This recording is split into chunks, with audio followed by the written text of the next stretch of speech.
തന്റെ സ്വന്തം രാജ്യവും 2 പതിറ്റാണ്ടോളം താൻ കളിച്ചു വളർന്ന രാജ്യവും തമ്മിൽ നേർക്കുനേർ വരാൻ പോവുകയാണ്. The dream with emotional final. 2000-ൽ തന്റെ 13-ാമത്തെ വയസ്സിൽ സ്പെയിനിലെത്തി ലാമാസിയിലൂടെ ബാർസലോണയ്ക്ക് വേണ്ടി കളിച്ചുകൊണ്ടായിരുന്നു ലയണൽ മെസ്സിയുടെ തുടക്കം.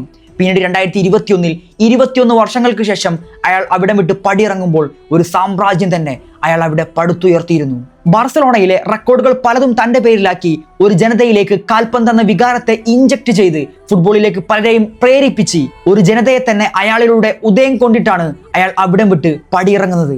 അന്ന് തന്റെ ഐഡലിന്റെ കളി കണ്ട് വളർന്ന ഒരു പറ്റം യുവനിരയാണ് ഇന്ന് സ്പെയിനു വേണ്ടി അർജന്റീനക്കെതിരെ ലയണൽ മെസ്സിക്കെതിരെ ഈ വേൾഡ് കപ്പിന്റെ ഫൈനലിൽ കളിക്കാൻ പോകുന്നത്.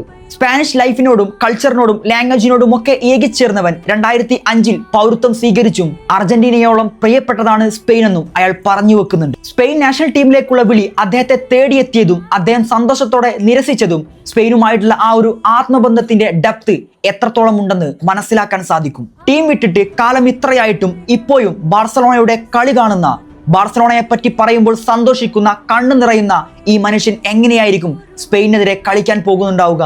സ്പെയിൻ വേഴ്സസ് അർജന്റീന, അതിൽ ആര് തന്നെ വിജയിച്ചാലും അവിടെ വിജയിക്കുന്നത് ലാമാസിയ എന്ന അക്കാദമി കൂടിയാണ്.